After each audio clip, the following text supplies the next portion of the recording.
investigación educativa. Y voy a compartir con ustedes una presentación donde podremos reflexionar, y espero que les aporte algunas ideas interesantes, reflexionar sobre la influencia de las emociones en el proceso de aprendizaje. Algo que antes, cuando yo estudié psicología, por ejemplo, hace 20, 30, 40, 50 años, se pensaba que era un proceso eminentemente cognitivo. Pues como les comentaba, vamos a centrar este tiempo de mi ponencia para analizar algunos aspectos muy importantes porque, como decía, hace unos años se pensaba que el proceso de aprendizaje era eminentemente cognitivo. Pero gracias a los estudios de la neurociencia que nos aporta cada día investigaciones relevantes para el campo de la investigación educativa, sabemos que lo que los educadores y las personas que hemos trabajado con niños y niñas desde pequeños sabíamos, ¿no? Que no se aprende simplemente memorizando, repitiendo una y otra vez un contenido, sino que el verdadero aprendizaje se da a través de la experiencia, pero sobre todo a través de la emoción. Estos son investigaciones recientes que van en aumento cada día, ¿no? ¿Qué papel tienen las emociones en ese proceso de aprendizaje? Y evidentemente nos damos cuenta de una cosa que todos ya sabemos, porque esto lo hemos estudiado prácticamente todas las personas que seguramente me estén escuchando. Sabemos que aprender conlleva cambios en el cerebro, es decir, que un alumno ayer, con lo que aprendió ayer en el aula, no es el mismo cuando mañana empieza de nuevo otra clase. Ha habido cambios en el interior de su cerebro y sabemos que esos procesos de aprendizaje son muy complejos, pero son el resultado de la combinación de dos elementos, dos variables, que aquí me voy a decantar por una de ellas porque la otra está muy investigada, ¿no? El aspecto cognitivo y el aspecto emocional. Es curioso porque Platón, yo algunas veces pongo esta frase de Platón y no digo de quién es, y entonces siempre hay alguien que piensa que lo ha dicho alguno de los investigadores en neurociencia de este último siglo, ¿no? Él decía ya que la disposición del alumno, la disposición emocional del alumno, es decir, la motivación, ¿no? Esa actitud con la que entra un alumno en clase, determina su habilidad para aprender.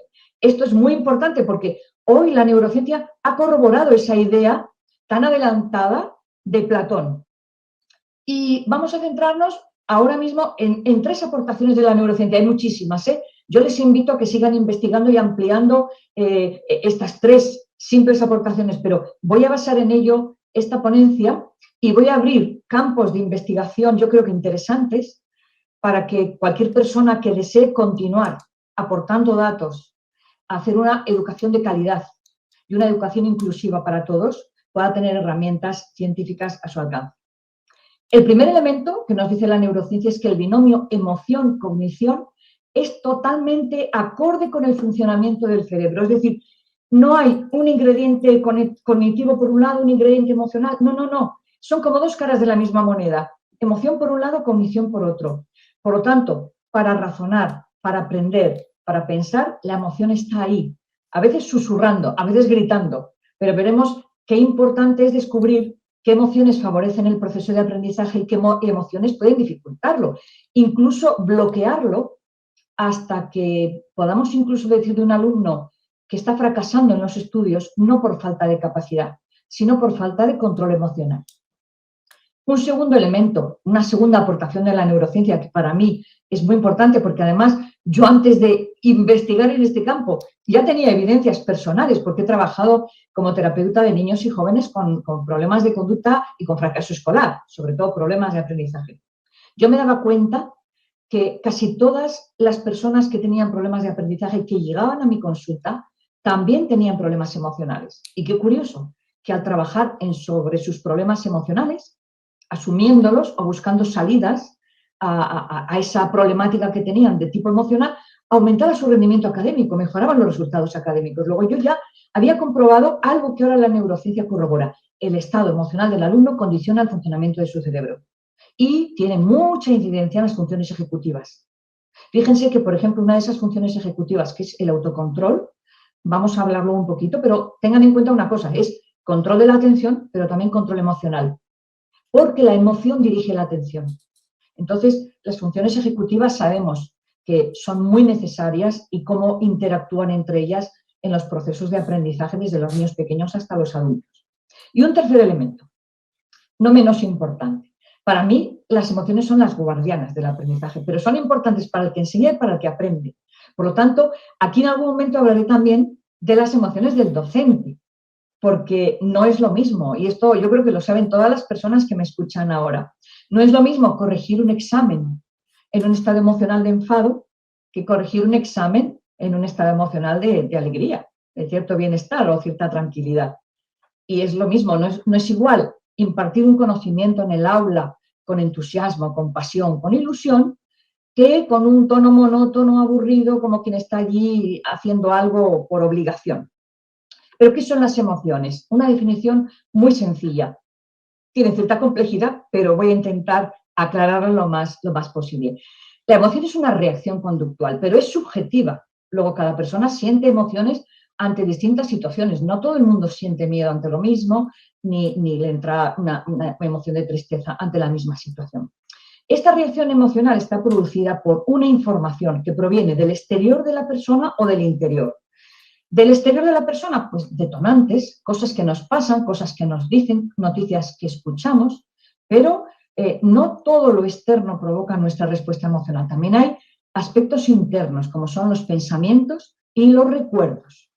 Luego lo hablaremos, porque si un alumno, una alumna está en clase y está intentando prestar atención al profesor o a la profesora, pero tiene a un familiar enfermo en el hospital, su mente, vamos a decir así, su atención no está en el aula, está en el hospital, porque ese pensamiento en esa persona que lo está pasando mal o esa incertidumbre ante cómo va a salir de esa situación hace que su atención se derive a lo que es más importante. Y para ese alumno es más importante posiblemente ese familiar que lo que le estén explicando, aunque sean las partes de un volcán o la fotosíntesis. Entonces, tenemos que darnos cuenta que ya Mora, un gran investigador en este campo, decía que la emoción es una reacción inconsciente. Por supuesto, genera estados cuerpo-mente, ¿eh? Y esto, por eso tenemos que entenderlo, que toda emoción está acompañada de reacciones neurovegetativas, de reacciones fisiológicas. Y que cada emoción provoca un estado mente-cuerpo. Entonces, nos obliga a huir, nos obliga a atacar, nos obliga a abalanzarnos hacia algo que nos gusta mucho, nos impulsa a una acción. Por eso, muchos problemas de conductas disruptivas en el aula están provocadas por una baja gestión o una falta de gestión emocional. Esto también lo comentaremos luego. Pero algo que yo creo que también estamos de acuerdo, y de momento no creo que haya ninguna duda, y es que además me gustaría que recordaran todas las personas que me están escuchando momentos de su infancia.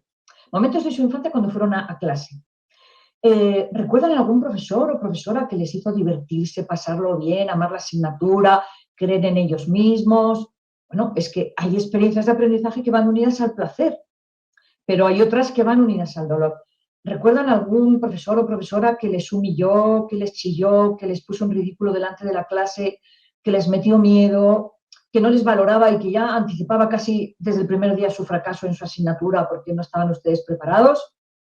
Esas experiencias se quedan grabadas en la memoria emocional del dolor. Curiosamente, nuestro cerebro, y no voy a hablar aquí de neurociencia, archiva las experiencias placenteras en un órgano y en un sistema, archiva las experiencias dolorosas en otro, de modo que nosotros somos el resultado de memorias emocionales de carácter asociativo, y esto es muy importante. Un ejemplo, si alguno de ustedes tenía 7, 8, 9 años y tenía ya una historia de dificultades con las matemáticas, aunque iban aprobando, porque iban pasando de curso, para ustedes las matemáticas era algo doloroso. La memoria es asociativa. Matemáticas, dolor, y se juntan. Cambia el curso, cambia el profesor, y ese profesor o profesora, aquí todos van a aprender, todos son competentes, yo voy a utilizar dinámicas para que todos comprendan la matemática. Usted en su interior dice, yo no, yo soy negado para las matemáticas, porque ya esa memoria emocional está haciendo una predicción de fracaso. Entonces, claro, un campo de investigación muy interesante es cómo romper esas memorias. Yo daré alguna pista, pero hasta aquí quédense con que las emociones son predictoras de conductas. Y esto es muy importante, precisamente por eso, porque como pueden ir unidas al placer o al dolor, algunos estudiantes que han tenido fracasos con una asignatura van a predecir fracaso, por lo tanto van a rechazar.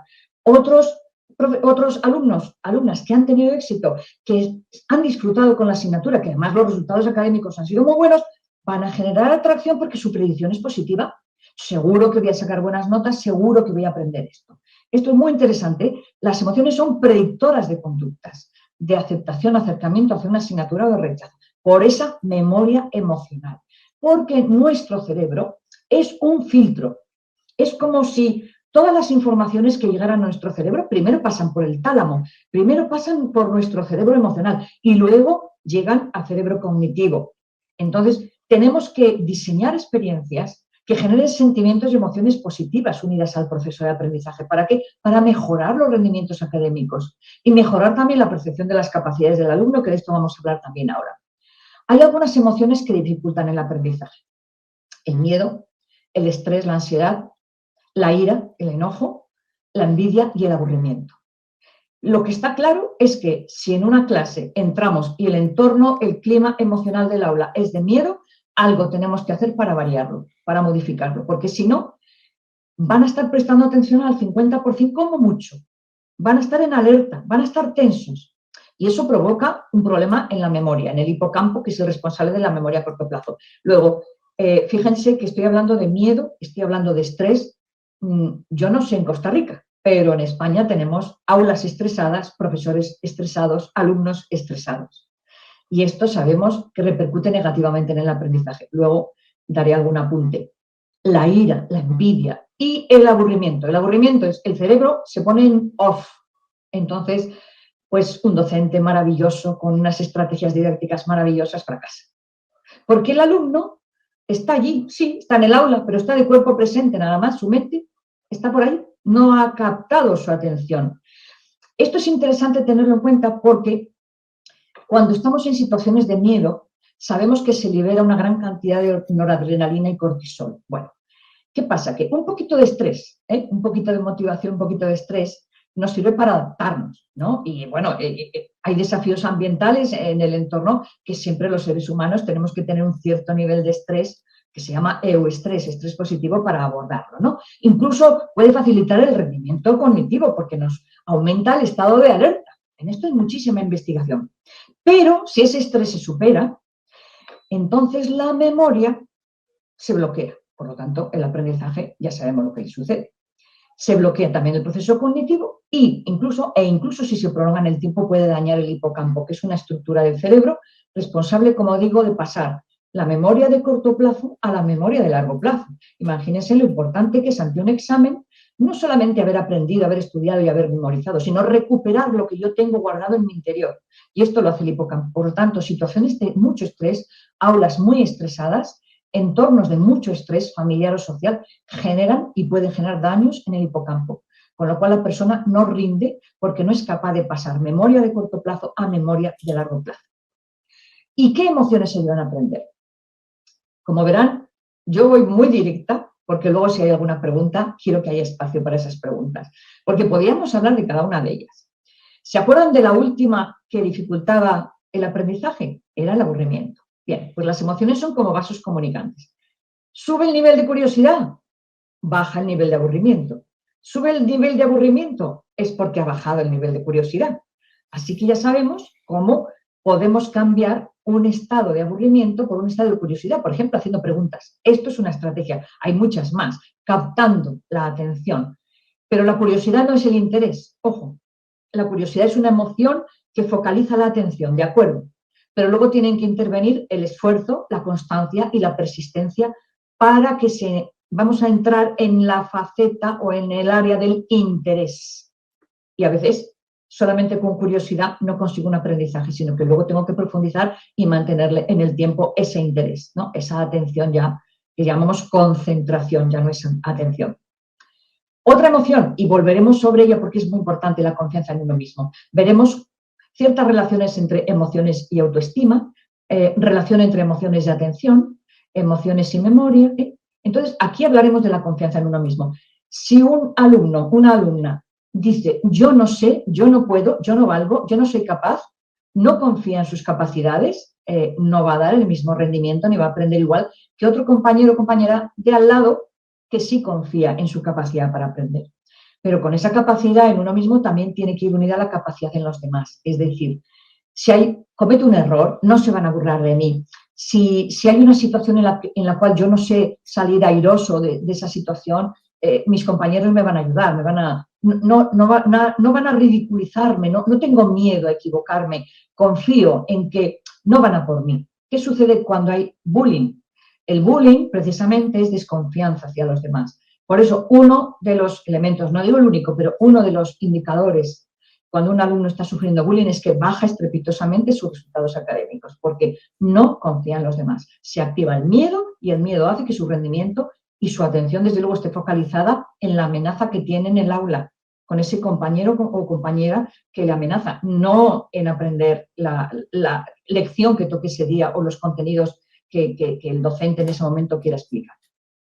Otra emoción importante es la calma, de aquí podríamos hablar muchísimo y se abre un campo de investigación sobre las prácticas de mindfulness en el aula, lo provechosas que son, cómo han demostrado que los alumnos cuando aprenden a entrar en calma dan resultados mucho más favorables y no solamente aprenden mejor, sino que recuperan mejor lo aprendido y lo pueden, ¿no?, trasladar luego a un momento de un examen.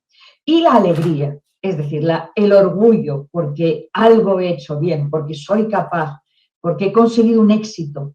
Esto es muy interesante porque el bienestar emocional se ha demostrado, y aquí tengo simplemente investigaciones recientes, desde el 78 más adelante, que nos dicen que el bienestar emocional aumenta la eficiencia del proceso cognitivo. Es decir, que los estados emocionales positivos actúan la liberación de unas sustancias químicas, los neuropéptidos, que nos van a poner en una situación, como decía antes, mente-cuerpo, ese estado mente-cuerpo emocional, que van a fortalecer la sinapsis. Al fortalecer la sinapsis va a mejorar el aprendizaje.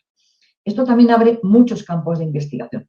Y ahora voy a ir brevemente por vincular algunos aspectos de las emociones con algunos aspectos en los cuales se ha investigado muchísimo, pero que a veces no se han hecho esas uniones, no se han hecho esas sinergias. Bueno, sabemos, porque esto yo creo que también lo sabemos todos los docentes, que el cerebro necesita para aprender de la emoción y de la motivación, porque ambas faciliten que lo aprendido se instale en el hipocampo, en la memoria a largo plazo, como antes les contaba.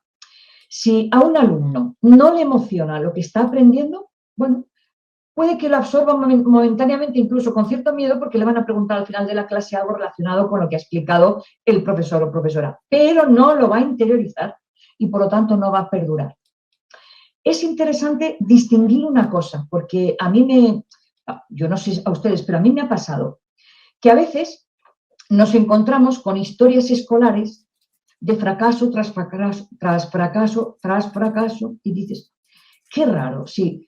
A lo mejor incluso les han pasado test de inteligencia o de inteligencias múltiples y han visto que ese alumno tenía capacidades, ¿no? Y que en una situación de calma y tranquilidad pues estaba dando unos rendimientos, vamos a decir, idóneos. Pero claro, tenemos que buscar las emociones retrospectivas que ha tenido con respecto al aprendizaje. Tenemos que buscar esas experiencias de memoria emocional que comentaba yo antes, que van a interferir en la tarea, para bien o para mal. Y Pekrum lo ha investigado muchísimo. Aquí se abre todo un ámbito de investigación en la cual ya hay una base muy sólida, muy buena. Es distinto unir vamos a decir, una asignatura, un contenido curricular al orgullo que a la vergüenza. Es distinto a la decepción que a la alegría por haber resultado, ¿no?, haber resultado atractiva la clase, o porque además me han preguntado y he contestado adecuadamente y me han felicitado, incluso me han podido aplaudir, ¿no? ¿Qué dice Pekrum? Que la motivación extrínseca negativa puede provocar la conducta de evitación y la persona no quiere realizar esa tarea, no quiere volver a realizar esa tarea.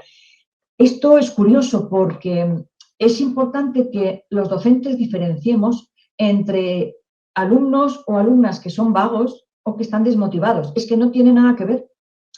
Si la persona cree que no puede, no se va a lanzar hacia un objetivo. Y no podemos decirle qué vago es. No, es que no está motivado porque anticipa el fracaso.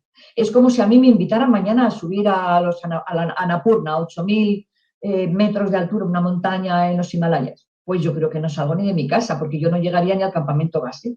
Entonces me pueden decir que vaga es Begoña, le han invitado, todos los gastos pagados, aquello es maravilloso, los Annapurnas son fantásticos. Bueno, vale, no soy vaga, no tengo ninguna motivación, pero si me cambian esa montaña por otra que yo crea que tengo habilidad como para subirla y haya una anticipación de éxito, lo mismo me motivo y me pongo en marcha.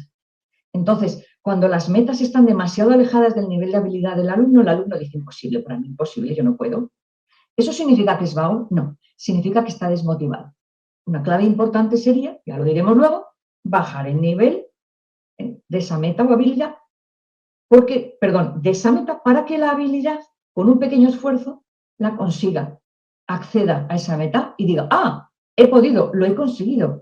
Entonces se activa el la de recompensa del cerebro, el núcleo accumbens, y le dice, susurrándole al alumno o alumna, puedes, vales, lo has conseguido, ¿has visto?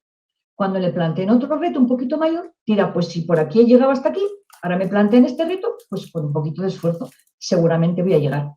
Pero eso significa que tengo que tener una cierta relación entre las metas y mis posibilidades de conseguirlas. Entonces, la esperanza y el disfrute anticipatorio favorecen la motivación extrínseca positiva, por supuesto.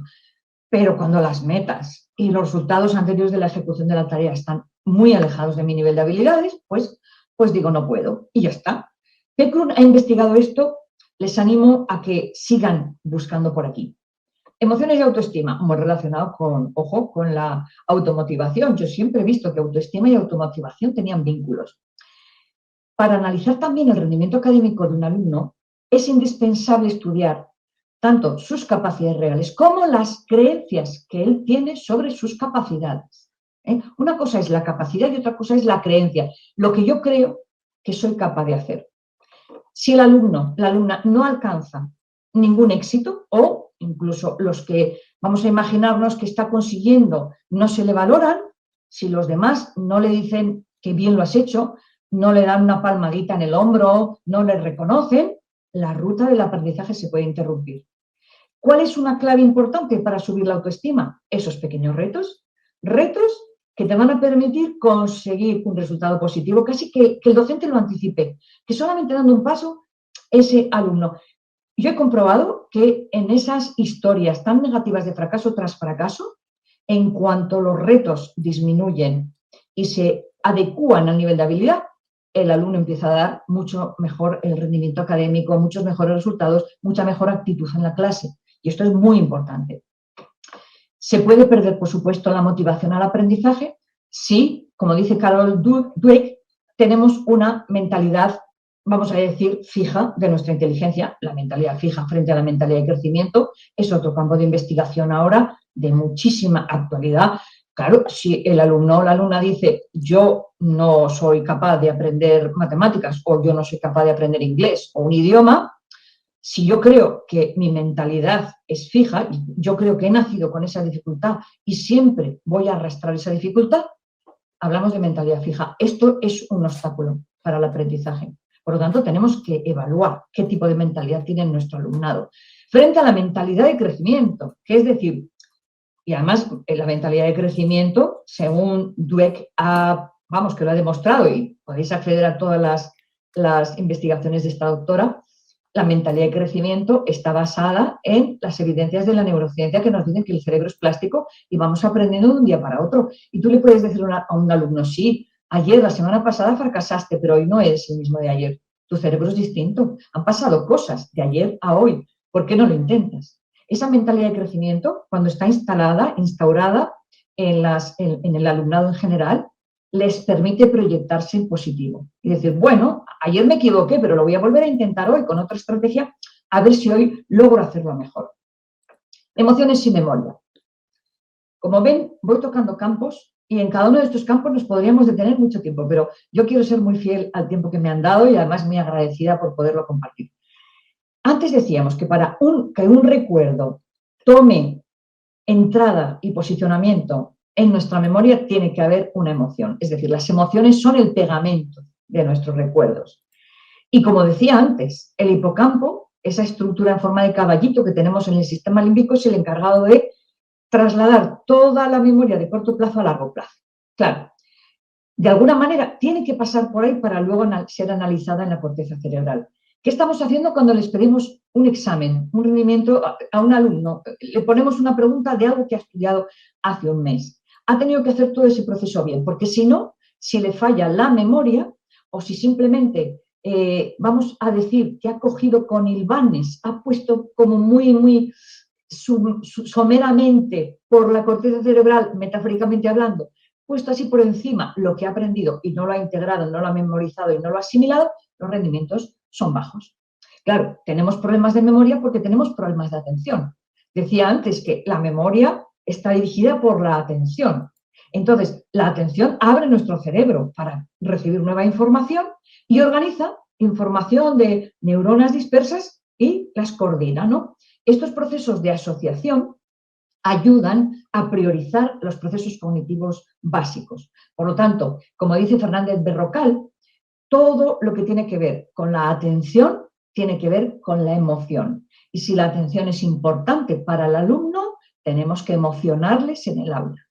Tenemos que provocar que nos mire, que nos escuche, que fije la atención, que no se vaya su mente por ahí. De alguna forma, vamos a concluir, porque a mí me gusta ser muy concreta y sobre todo porque tenemos que dar espacio también para las preguntas.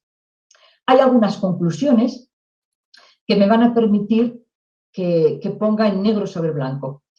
Podríamos obtener más conclusiones, como por ejemplo ya hemos visto cómo la autoestima afecta al rendimiento académico, cómo la mentalidad de crecimiento, mentalidad fija afectan también a la autoestima y por supuesto a la motivación. Bueno, yo he elegido 5 conclusiones importantes, que todas ellas abren abanicos y campos a futuras investigaciones.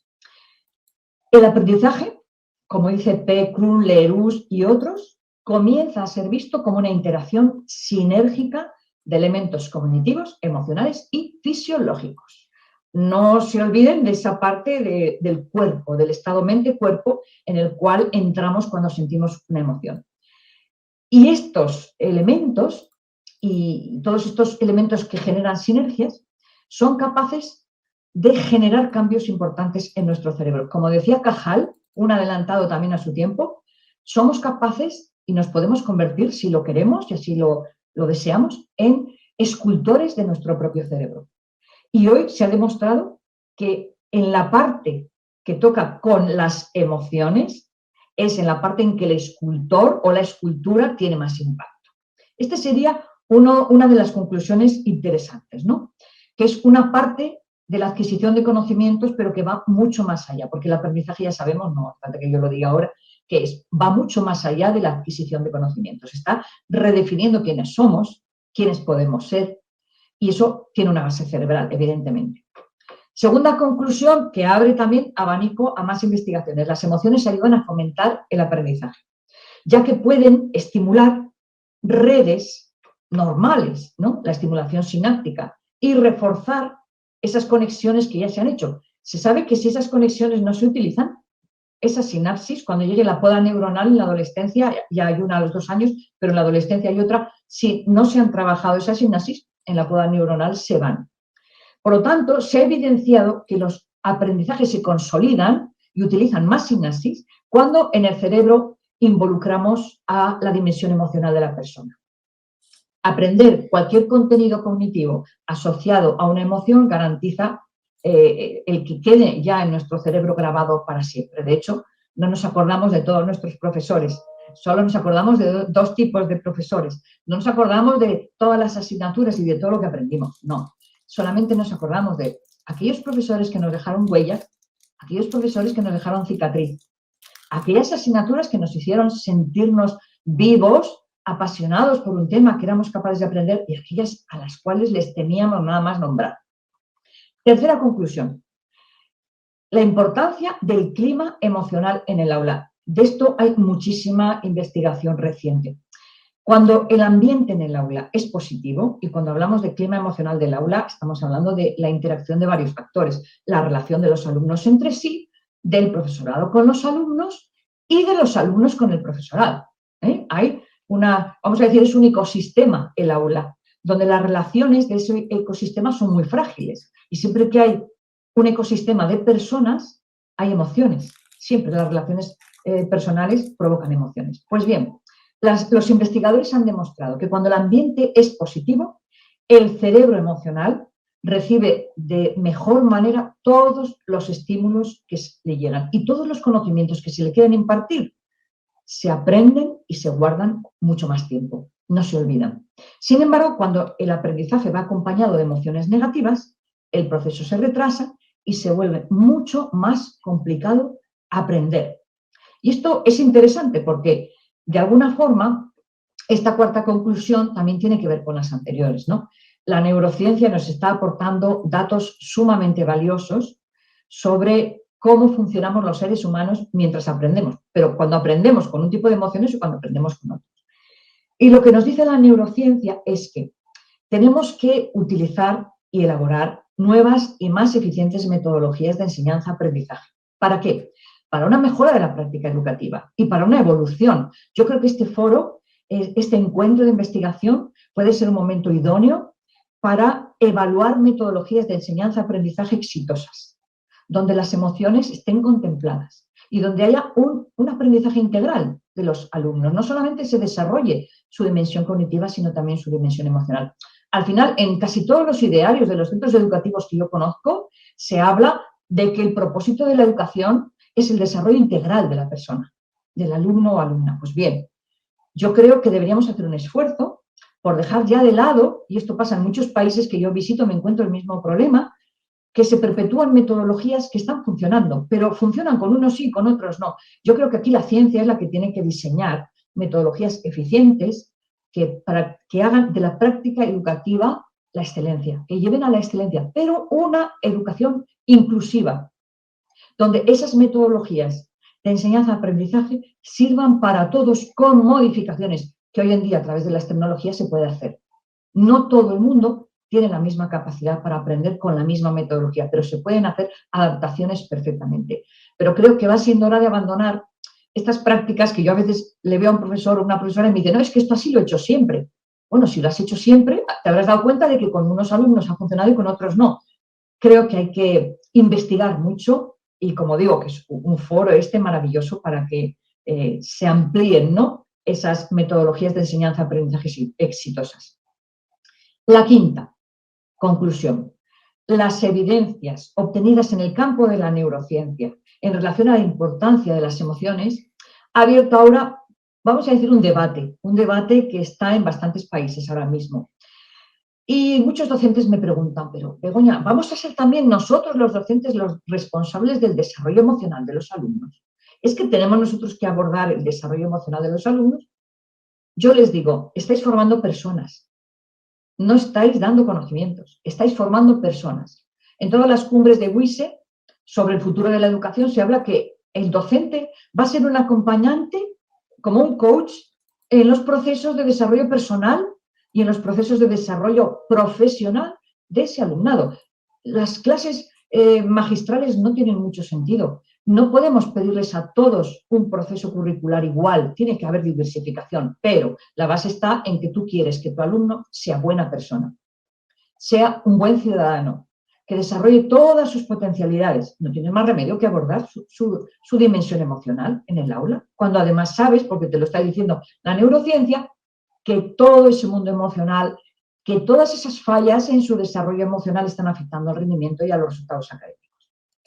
Y última conclusión, y aquí abriríamos ya un espacio, creo que estoy en hora, para las preguntas. Creo que es necesario y fundamental, y estoy de acuerdo con Mellado, este investigador, establecer programas de intervención metacognitivos y metaemocionales. ¿Por qué? Porque la formación de los profesores necesita de conocimientos sobre educación emocional, necesita conocimientos de neurociencia. Y cuando un docente es capaz de reflexionar sobre sus propias intervenciones en el aula y es capaz de reconocer la influencia de sus propias emociones en cómo da la clase o cómo exige en un momento dado ante un examen, según cómo se encuentre él, cuando esa metacognición hace que el profesorado mire hacia adentro, entonces hay que darle herramientas metaemocionales también para que haga una buena gestión emocional en el aula, primero de sí mismo como docente y luego sepa abordar lo que decíamos en el punto anterior. Esa dimensión emocional del alumnado que tiene delante, sabiendo cómo influye el clima del aula en el rendimiento, cómo influyen las emociones, no solo en el aprendizaje, sino también en los problemas de conducta que se pueden dar o de violencia en las aulas. Por lo tanto, los profesores, creo que hay una demanda, por lo menos en España, de que se incorpore a su formación como futuros docentes todo lo que son el desarrollo de competencias emocionales, para que aprendan a conocer, a gestionar, a regular tanto sus emociones como las de los demás. Sin estas herramientas, realmente podemos fracasar, aunque utilicemos unas metodologías súper innovadoras. Así que yo con muchísimas gracias, muchísimo agradecimiento tanto al CINED y a la UNED y a todas las personas que me están escuchando al otro lado de la pantalla, pues quería dejarles abiertas, vamos a decir, estas pequeñas ventanas que he ido abriendo, ¿no? De investigaciones que ya se han hecho, pero que dan pie a otras y que yo estoy segura, y eso espero al menos, porque yo soy la primera que quiero transmitir con emoción aquello en lo que creo y aquello en lo que trabajo e investigo. Espero que a medida que iba hablando, a lo mejor alguna persona ha hecho una referencia o se ha acordado de alguna práctica en el aula o se ha dado cuenta de algún momento de éxito con su alumnado, a ver qué emoción estaba presente, o ha recordado aquel problema que tuvo con aquella asignatura que le marcó en su memoria emocional en no dedicarse a determinada profesión, etcétera, etcétera. Hasta aquí mi intervención y yo creo que ahora pues dejo de compartir pantalla y es el momento de las preguntas de ustedes que estaré encantada en responder. Muchísimas gracias y buenos días. Muchísimas gracias a doña Begoña por su exposición. Tendremos entonces ahora este periodo de preguntas del público. Y aquí tengo ya algunas. ¿Cuál es el porcentaje de bloqueo cognitivo que está relacionado con las emociones? No se ha estudiado el porcentaje de bloqueo cognitivo, porque las emociones tienen un perfil muy personal. Como decía antes, son reacciones subjetivas. Entonces, el miedo, vamos a imaginar el miedo. El miedo es como cualquier emoción, tiene distintos niveles de intensidad, que va desde el temor, vamos a decir que es un nivel bajo, hasta el pánico, que sería el bloqueo total. Lo que sí se sabe es que a mayor nivel de intensidad de una emoción, entre comillas, negativa, que no significa mala, es negativa porque promueve estados de malestar y bloquea o puede perjudicar el aprendizaje. Como digo, a mayor nivel de intensidad del miedo, mayor nivel de bloqueo cognitivo. Es decir, por eso en muchas estrategias de autocontrol que yo enseño a los docentes, una de las cosas que les propongo es que bajen el nivel de intensidad de esa emoción para luego cambiarla por la otra, que es confianza y seguridad. Y entonces se abandona el miedo.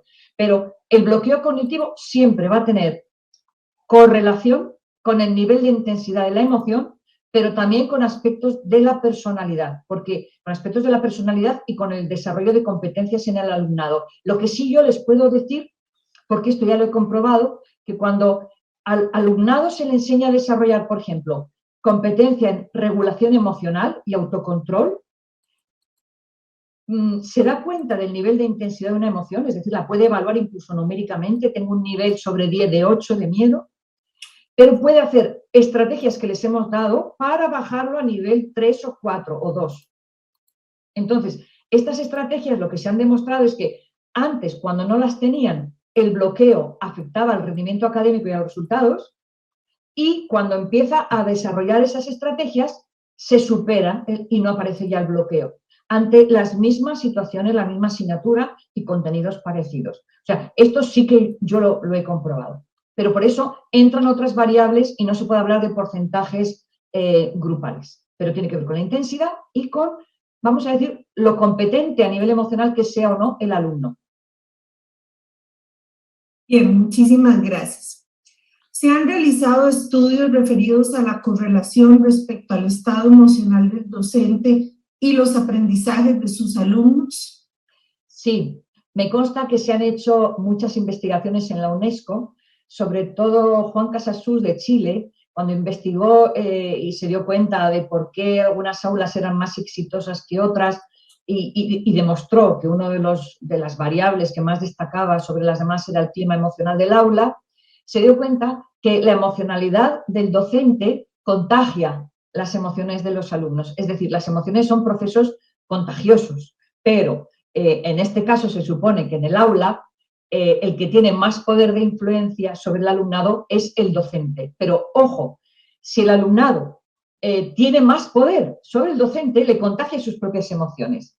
O sea, docentes, por ejemplo, que no han tenido formación en desarrollo de competencias como la autorregulación, a veces se dejan enfadar por el propio alumnado. Entran en el enfado del alumnado, entran en una clase donde hay mucho enfado y acaban estando enfadados. Pero, sin embargo, cuando ellos son líderes emocionales, influyen en las emociones del alumnado, pueden transformar un grupo que está muy enfadado en momentos de calma, momentos de relajación y entra otra emoción en el aula. No ya en un alumno, en el aula, como clima general del aula. Por lo tanto, se ha demostrado que el nivel de influencia es tremendo. Las emociones del profesorado están influyendo, pero sobre todo también porque a veces no nos damos cuenta, pero hay una gran cantidad de información en el código no verbal.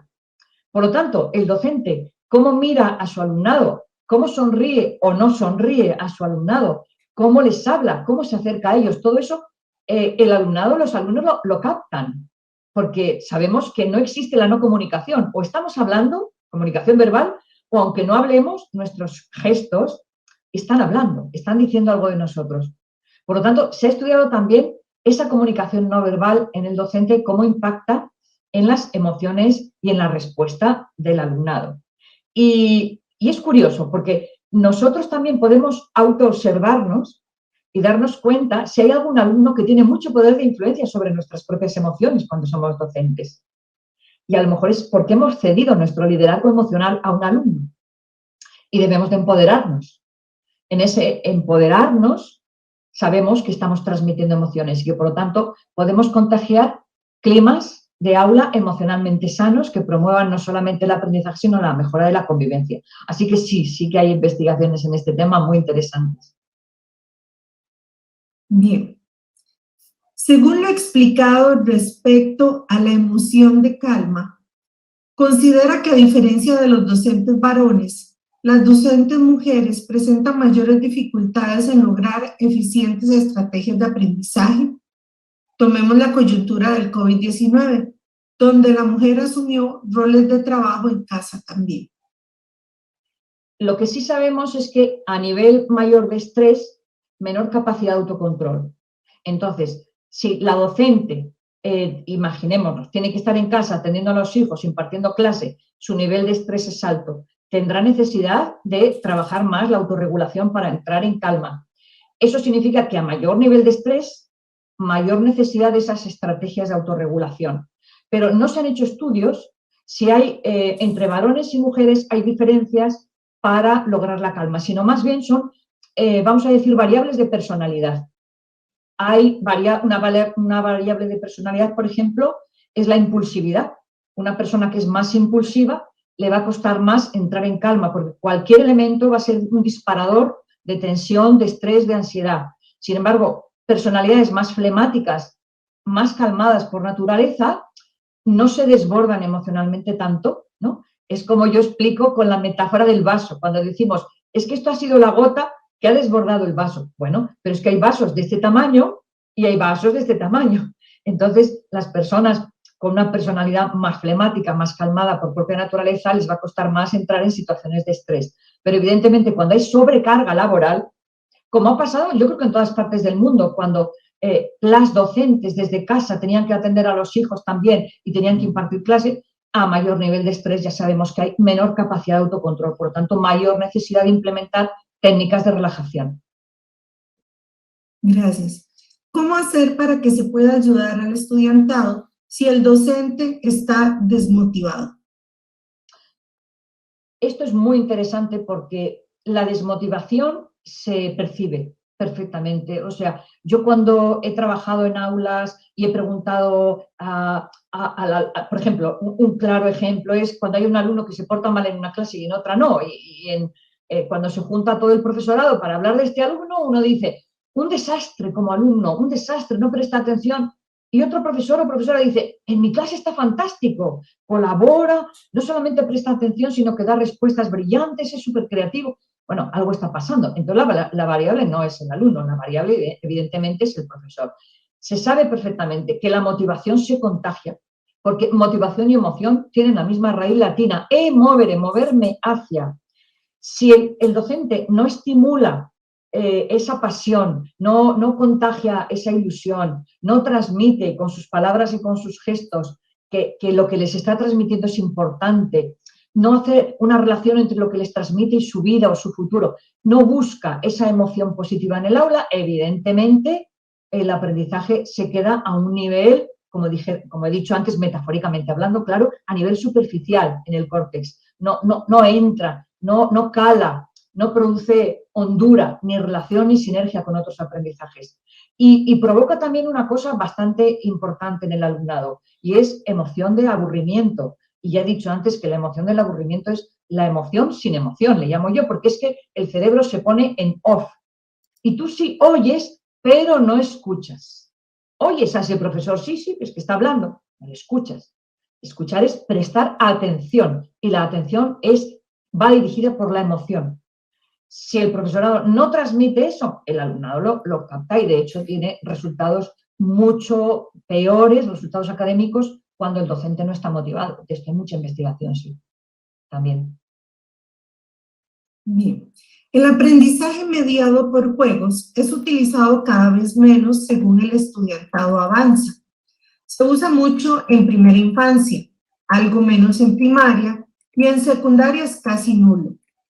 ¿Existe alguna evidencia de su efectividad en ciclos superiores, secundaria, educación superior? Yo realmente no sé si hay algún estudio de investigación hecho sobre el juego. Lo que yo sí sé, por contacto con profesorado de secundaria, bachillerato, universidades, es que el elemento lúdico es un elemento sorpresivo, que muchas veces genera un desconcierto en el alumnado porque pues, a nosotros mismos nos pasa. Si a los adultos nos ponen a jugar en un curso, nos sentimos al principio un poco raros, como decimos, bueno, esto es de niños, pero nosotros somos adultos. Y sin embargo, luego disfrutamos muchísimo. Lo que sí que está garantizado es que cuando los niños juegan, aprenden, aunque no jueguen por aprender. Esto es así. Los adultos, cuando juegan, aprendemos, aunque no jugamos por aprender. Entonces, cuando las metodologías tienen en cuenta el factor lúdico, cuando incorporan lo artístico, cuando incorporan, por ejemplo, yo escribo cuentos y cuando incorporan, por ejemplo, cuentos en una aula de una universidad, primero llaman la atención, pero luego enganchan al alumnado. Es decir, captan y atraen la atención. Si luego tienen que hacer un juego o una dinámica sobre ese cuento, ya están metidos en materia. De ahí, de ese estado emocional, puede venir luego un gran contenido cognitivo de una determinada asignatura. Puede ser antes, después o mezcladas y generar sinergias entre el juego. Una buena dinámica tiene que tener siempre una finalidad concreta, no pasar el rato ni divertir a los alumnos. Una de las cosas que a mí a veces me preguntan, bueno, es que el aprendizaje por placer, no puedes estar todo el día disfrutando del aprendizaje. Yo digo, no, pero que la mayor parte del tiempo que ese alumno o alumna esté en el aula esté disfrutando porque está aprendiendo más que si no disfruta. Ahora, no se trata de utilizar el juego como única herramienta, pero es una herramienta muy válida porque sabemos que provoca emociones positivas. Siempre que sea pertinente, vuelvo a decir, siempre que sea pertinente en un contexto y que pueda estar incluso vinculado ese juego. Por ejemplo, los juegos de rol se están utilizando muchísimo en universidades porque atrapan la atención. O los videojuegos. Si ese juego está vinculado a un contenido cognitivo que va a venir a continuación, es sumamente pertinente. No solamente eso, sino que además va a favorecer un clima emocional personal y grupal muy favorable a los buenos rendimientos. Bien, y como última pregunta, ¿cómo valorar el reto en los procesos de aprendizaje en un modelo de educación a distancia de cara a los constructos que nos exponen? Yo creo que el aprendizaje a distancia nos está poniendo retos muy interesantes a todos los docentes. Muy interesantes porque la conexión tú a tú en el aula se distancia, hay una pantalla de por medio.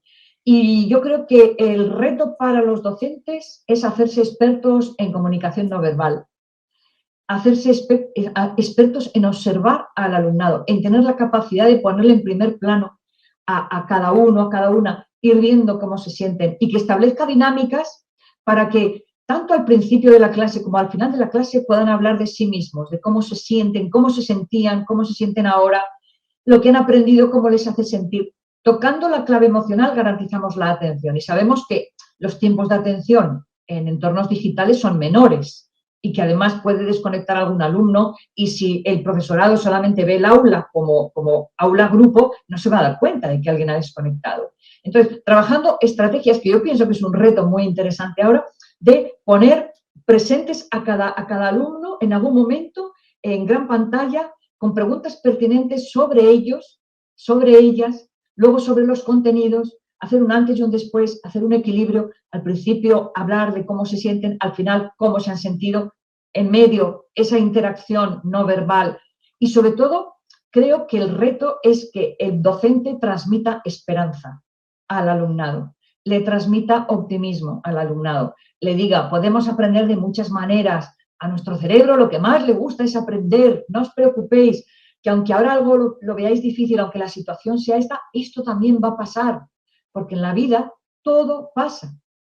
Entonces, cuando ellos vean que esto es un contexto temporal, que en este contexto también podemos sacar ventajas y vamos a analizar qué ventajas tenemos, pero que hay otras cosas que no podemos evitar, como esa distancia emocional, ¿no? Ese contacto que hace tanto de cohesión en el grupo del aula, pues yo pienso que es el momento que el docente se plantee esos retos de aprender a comunicarse de forma no verbal, aprender a tener en cuenta las emociones del alumnado, aprender a generar un clima de cercanía emocional en la distancia, porque en el fondo los seres humanos queremos estar tocándonos, queremos estar juntos unos con otros y el aprendizaje que se da en un aula intergrupo es mucho más interesante que el que se da vía online, evidentemente.